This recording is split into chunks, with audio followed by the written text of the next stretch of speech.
ഈ പറയാൻ പോകുന്ന മൂവി ചിലപ്പോൾ നിങ്ങൾ കണ്ടിട്ടുണ്ടായിരിക്കും. കണ്ടിട്ടില്ലാത്തവരാണെങ്കിൽ നിങ്ങൾ എന്തായാലും കാണണം ഗൈസ്. കണ്ടിട്ടുള്ളവരാണെന്നുണ്ടെങ്കിൽ നിങ്ങൾക്കറിയാം ഈ മൂവി എത്രത്തോളം സ്വീറ്റാന്നുള്ളത്.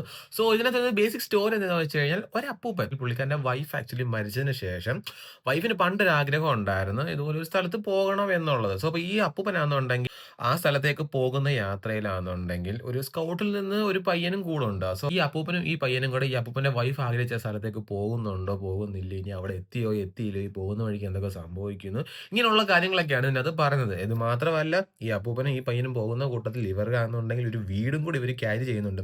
ആ വീട് എങ്ങനെയൊക്കെയാണ് ഇവർ കൊണ്ടുപോകുന്നത് എന്നൊക്കെയുള്ള ഒരുപാട് കാര്യങ്ങളാണ് സുഹൃത്തുക്കളെ ഇതിനകത്ത് കാണിക്കുന്നത്. ഇത് മാത്രമല്ല ജസ്റ്റ് ഒരു ആനിമേഷൻ മൂവി അല്ല സുഹൃത്തുക്കളെ, ഇത് ഭയങ്കരമായിട്ട് ഇമോഷണലി കുറച്ചധികം നമ്മളെ എന്തായാലും വല്ലാത്ത രീതിക്ക് ആക്കും സുഹൃത്തുക്കളെ ഈ പടം. അപ്പൊ നിങ്ങൾ എന്തായാലും കണ്ടു നോക്കുക. സോ അപ്പൊ പടത്തിന്റെ പേര് വരുന്നത് അപ്പം എന്നാണ്. സംഭവം ആക്ച്വലി ജിയോ ഹോട്ട്സ്റ്റാർ അവൈലബിൾ ആണ്. സോ അപ്പൊ നിങ്ങൾക്ക് കാണാൻ താല്പര്യമുള്ള ആൾക്കാരാണെങ്കിൽ നിങ്ങൾ എന്തായാലും മസ്റ്റ് ആയിട്ട് കാണാം. ഇൻ കേസ് താല്പര്യമില്ലാത്ത ആൾക്കാരാണെങ്കിൽ പോലും just ഒന്ന് കണ്ടു നോക്കുക.